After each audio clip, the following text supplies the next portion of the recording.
بولنے میں کوئی ثانی نہیں ہے اور بہت اچھے پڑھے لکھے ہیں، اچھا بولتے ہیں، لوگوں کو کنونس کر لیتے ہیں اور آپ کے پاس یہ طاقت موجود ہے کہ لوگ آپ کی طرف مائل ہوتے ہیں. مگر جس شخص کے پاس علم ہو اسے کیا اتنا جذباتی ہونا چاہیے؟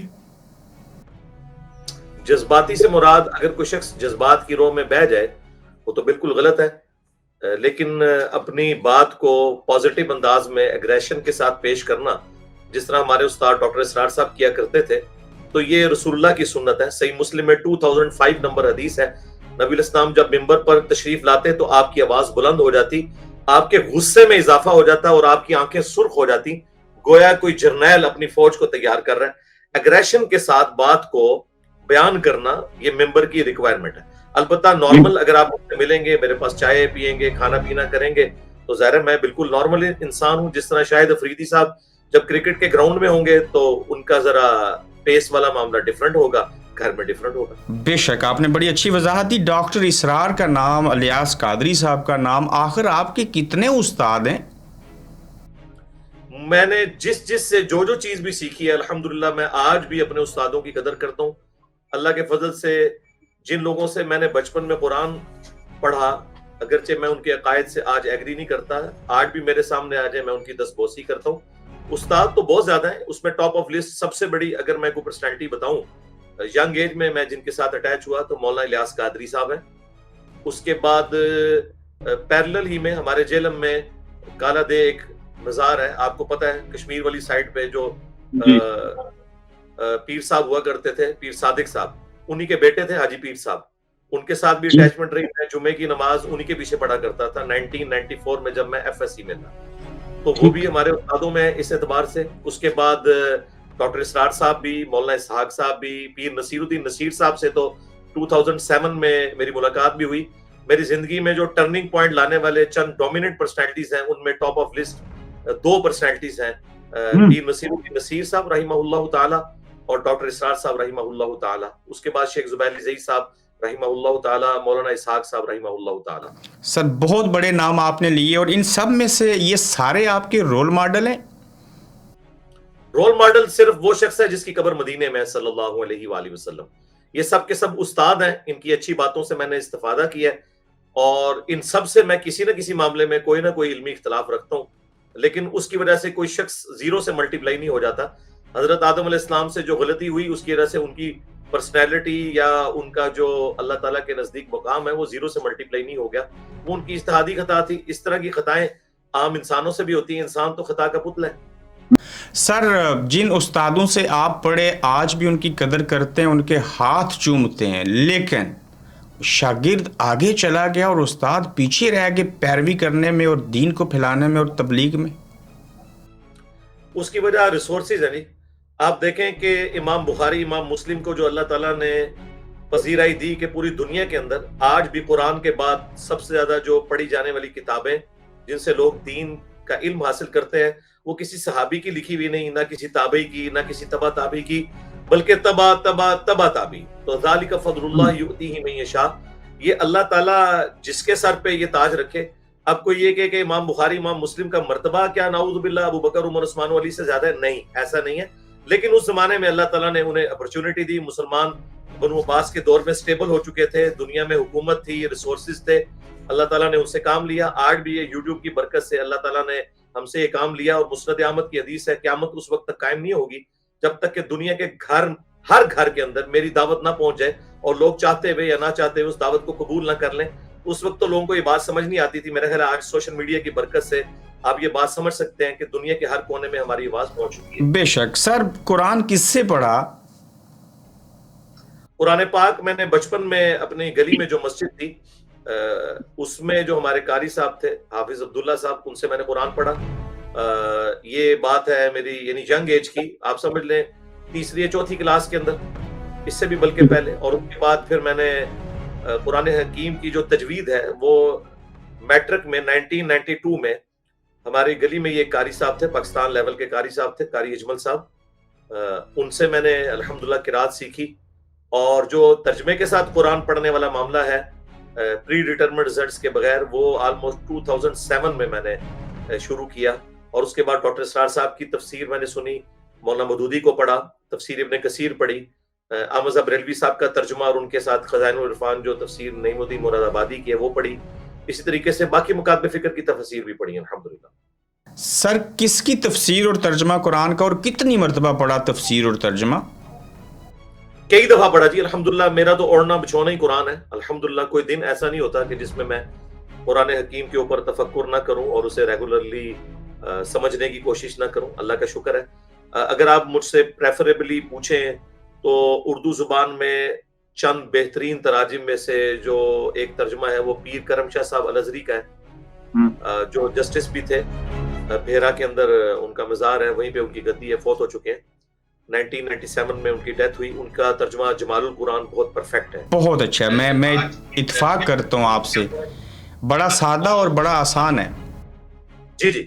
اور مولانا مودودی رحمہ اللہ کا جو ترجمہ ہے ترجمان القرآن اور تفہیم القرآن کی تفسیر، وہ قرآن کا تانا بانا سمجھنے کے لیے اور قرآن کی جو عربک لنگوسٹک کا جو سوز و گداز ہے نا، اس کو اسی طریقے سے اردو الفاظ کے چناؤ کے ساتھ اگر کسی شخص نے ٹرانسلیٹ کیا ہے تو وہ ایک ہی بندہ ہے، مولانا مودودی رحمہ اللہ تعالی. انہوں نے یا رسول اللہ کا ترجمہ کیا ہے نا؟ جی، یا رسول اللہ کا ترجمہ، یا ایھا النبی کا ترجمہ، سارے تراجم ہم مانتے ہیں، اس میں کوئی ایسا مسئلہ نہیں ہے. سر کیا میں آپ کو مذہبی اسکالر مان سکتا ہوں؟ میں ایک اسٹوڈنٹ ہوں دین کا الحمدللہ.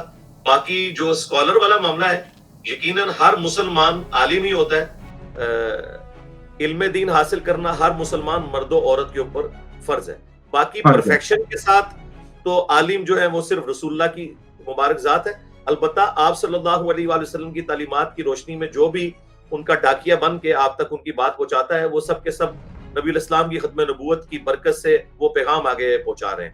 میں 4 سوال عوام کی طرف سے پوچھے جانے والے آپ سے پوچھوں گا، باقی سب میری سوچ، میری نیت اور میری تحقیق ہوگی. نمبر 1، وہ لوگ کون تھے جنہوں نے مدینہ کے اندر آل رسول کو چن چن کر شہید کیا؟ بنو امیہ تھے جی. انہوں نے اپنے دور حکومت کے اندر یہ ظلم کیا اور نبی الاسلام نے پہلے ہی بتا دیا تھا اس کے بارے میں. 3 دن مدینہ میں اذان نہ ہوئی، جماعت نہ ہو سکی، نبی کے گھر میں پابندیاں اور وہاں پہ لوگوں کو عبادت نہ کرنے دی گئی. ایسا کیوں ہوا تھا؟ یہ یزید پلید کے دور کے اندر ہوا ہے، بلکہ خانہ کعبے کے اوپر بھی چڑھائی ہوئی، مسجد نبوی کی بھی توہین کی گئی. ظاہر ہے دنیا کی لالچ میں، بخاری مسلم میں حدیث ہے، مجھے یہ تو خطرہ نہیں میرے بعد تم بھوکے مرنا شروع کر دو، یہ سب کے سب مشرک ہو جاؤ. البتہ مجھے یہ خطرہ ہے کہ میرے بعد دنیا کے خزانے تم پر کھول دیے جائیں گے اور پھر تم دنیا کی محبت میں ایک دوسرے کو قتل کرو گے، جس طرح اگلے لوگوں نے کیا، اور تم بھی تباہ و برباد ہو جاؤ گے جس طرح اگلے لوگ برباد ہو گئے. اور وہی ہوا. رومنز اور پرشینز کے جب خزانے مسلمانوں کے پاس آئے تو خلفائے راشدین کے دور تک تو معاملات سیدھے رہے، کیونکہ ایک مینجمنٹ کے اوپر ٹاپ پہ ایسے لوگ تھے جو خوف خدا رکھنے والے تھے. لیکن وہی خلفائے راشدین کے بعد دنیا پرستی کا غلبہ ہو گیا. تو آپ حقیقتاً یہ مانتے ہیں کہ وہ یزید ہی تھے جنہوں نے 3 دن خانہ کعبہ کے اوپر بھی سنگ باری کی تھی؟ جی، یزید کے دور میں ہوئی ہے. اس کے بعد حجاج ابن یوسف نے بھی کی، عبد الملک بن مروان کے دور کے اندر. یہ تو بخاری مسلم میں یہ واقعات لکھے ہوئے ہیں جی، میں نے تو احادیث سے ثابت کیے ہیں، اس کے اوپر کسی کا اختلاف نہیں ہے. بالکل ٹھیک. مجھے بڑا اچھا لگا آپ کا جواب سن کے. حضرت امام حسین علیہ السلام کو یزید نے ہی شہید کیا تھا، تو پھر یہ جنگ اسلام کے لیے تھی یا اقتدار کے لیے تھی؟ اسلام جو ہے وہ سیاست سے الگ تو نہیں ہے جی. جدا ہو دین سیاست سے تو رہ جاتی ہے چنگیزی. دیکھیں دنیا تو چنگیز خان نے بھی فتح کی ہے اور دنیا رسول اللہ کے غلاموں نے بھی فتح کی ہے صلی اللہ علیہ وآلہ وسلم. لیکن فرق یہ ہے کہ وہ اپنے پروفٹ کی لیگیسی کو آگے لے کے چلیں. اور یہی معاملہ جب ہمارے ہاں آ گیا خلفائے راشدین کے بعد، تو دنیا کی محبت میں انہوں نے آل رسول کو قتل کیا. اور یہ 2 شہزادوں کی لڑائی نہیں تھی، بلکہ یہ حق اور باطل کی لڑائی تھی. ہم سیدنا امام حسین ابن علی رضی اللہ تعالی عنہما علیہم السلام کے ساتھ کھڑے ہیں، ان کا دفاع کرتے ہیں. کیا بات ہے! اسلام زندہ ہوتا ہے ہر کربلا کے بعد، آپ مانتے ہیں؟ جی بالکل. اور یہ کربلا رکی نہیں ہے. یہ امام حسین علیہ السلام سے جو کربلا شروع ہوئی، اس کا اگلا جو بیٹل فیلڈ ہے وہ نفس زکیہ کی شہادت ہے. پھر امام نسائی کو اہل بیت کی محبت میں شہید کیا گیا، اور یہ لیگیسی آگے چلتی رہی ہے آج تک الحمدللہ.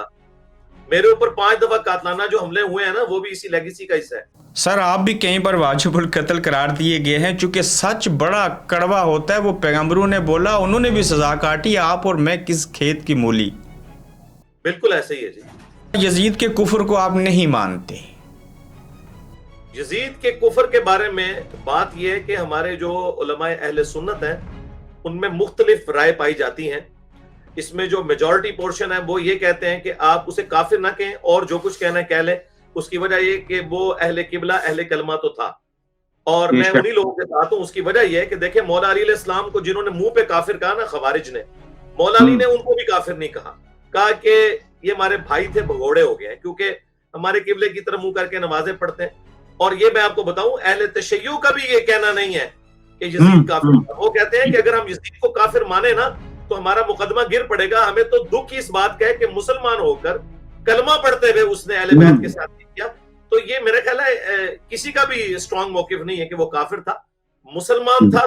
باقی اس کا معاملہ اللہ کے سپرد. لیکن اس کی بنیاد پہ جو لوگ آخرت میں اس کے لیے جنت کی بشارت دیتے ہیں وہ بالکل غلط کہہ رہے ہیں. ابو داؤد میں حدیث ہے کہ اللہ تعالیٰ 2 گناہ ایسے ہیں جو کبھی معاف نہیں کرے گا، ایک شرک اور دوسرا قتل ناحق. اس کے علاوہ جو گناہ ہے وہ معاف کر دے گا. اللہ تعالیٰ چاہے تو پکڑ فرما سکتا ہے. مجھے کسی نے یہ حق نہیں دیا کہ میں دوسرے مسلمان بھائی سے جو سامنے بیٹھا ہے اس سے پوچھوں کہ آپ کا عقیدہ کیا ہے، لیکن پوچھنا چاہتا ہوں جی جی کیا عقیدہ ہے آپ کا؟ جی جی کس پوائنٹ آف ویو سے؟ عقائد تو بہت زیادہ ہیں. اگر آپ بنیادی عقائد پوچھیں گے تو وہ 3 ہیں مسلمانوں کے: عقیدہ توحید، عقیدہ رسالت اور عقیدہ آخرت. اور چونکہ یہ ہمارے اس ماڈرن دور کے اندر ایک بہت بڑا فتنہ قادیانیت کا اٹھا، اس کی وجہ سے ہمیں ختم نبوت کا ذکر کرنا بھی ضروری ہوتا ہے کہ ختم نبوت کے اعتبار سے کسی بھی شخص نے رسول اللہ کے بعد امتی نبی ہونے کا دعویٰ کیا یا کشف اور الہام کی بنیاد پہ یہ کہا کہ کسی بزرگ کا اللہ تعالیٰ کے ساتھ کوئی ایسا واسطہ ہے، یہ سب کے سب عقیدے ہمارے نزدیک گمراہی اور کفر پہ مبنی ہیں. درجنوں جو آپ کے استاد ہیں، اس کے علاوہ جو آپ کے پاس علم ہے دنیاوی بھی اور اسلامی بھی، ان سب کی روشنی میں کیا یہ بات درست ہے کہ جماعت اہل سنت کی میں اگر بات کروں تو ان کی جو کمزوریاں اور خامیاں تھیں اور چند پیچیدگیاں تھیں ان کو آپ نے وجہ بنا کے اپنے آپ کو متعارف کروایا اور ان کی نشاندہی کی؟ جماعت اہل سنت سے مراد آپ اگر بریلوی مکتب لے رہے ہیں تو وہ اکیلے سٹیک ہولڈر تو نہیں ہے. بریلوی بھی اہل سنت ہے، دیوبند بھی اہل سنت ہے، اور اہل حدیث بھی اہل سنت ہے. اور اگر آپ دوسرے ملکوں میں چلے جائیں تو حنفی، شافعی، مالکی، حنبلی یہ اہل سنت کے ہی اسکول آف تھاٹ ہیں. تو میں نے ان کی غلطیاں ہائی لائٹ کی. اور دوسری طرف اہل تشیع، 2 ہی بڑے فرقے ہیں، اہل سنت اور اہل تشیع. اہل سنت کے اندر پھر یہ آگے کیٹیگریز ہیں مختلف لوگوں کی.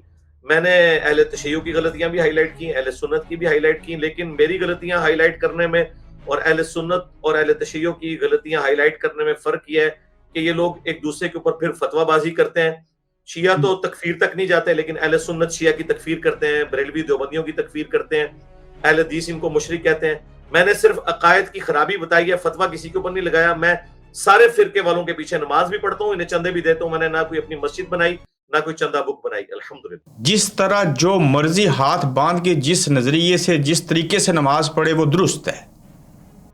میں سب جتنے بھی لوگ نماز پڑھتے ہیں ہاتھ باندھ کے ہاتھ چھوڑ کے، میں ان کے پیچھے نماز پڑھتا ہوں. اور میں بھی ایک نماز ہاتھ باندھ کے پڑھتا ہوں، ایک نماز ہاتھ چھوڑ کے پڑھتا ہوں. اس کی کیا وجہ ہے؟ تاکہ دونوں سنتوں پر عمل ہو. نبی صلی اللہ علیہ وآلہ وسلم سے ہاتھ باندھ کے نماز پڑھنا بھی ثابت ہے، ہاتھ چھوڑ کے نماز پڑھنا بھی ثابت ہے. اسی طریقے سے نبی علیہ السلام سے کندھوں تک رفع الیدین کرنا بھی ثابت ہے اور کانوں تک رفع الیدین کرنا بھی ثابت ہے. بالکل ایسے. یہ سر یہ داڑھی چھوٹی اور بڑی کا معاملہ کیا ہے؟ داڑھی ویسے سنت تو یہ ہے کہ نبی علیہ السلام کی مبارک داڑھی جو ہے وہ نہر تک تھی. شمائل ترمذی، امام ترمذی نے ایک کتاب لکھی ہے، اس میں نقل کیا ہے، یعنی کہ 1 مٹھی داڑھی تھی. 1 مٹھی کے بعد اگر کوئی بڑھانا چاہے تو بڑھا سکتا ہے. میرے کئی بال 1 مٹھی سے زیادہ ہے، میں نے کبھی داڑھی کاٹی نہیں ہے. البتہ کم از کم مرد کے لیے اتنی داڑھی رکھنا کہ اس کے چہرے کی کھال چھپ جائے، جس طرح ہمارے کرکٹرز نے رکھی ہوئی ہے آج کل. یہ داڑھی مرد کے اوپر رکھنا ضروری ہے.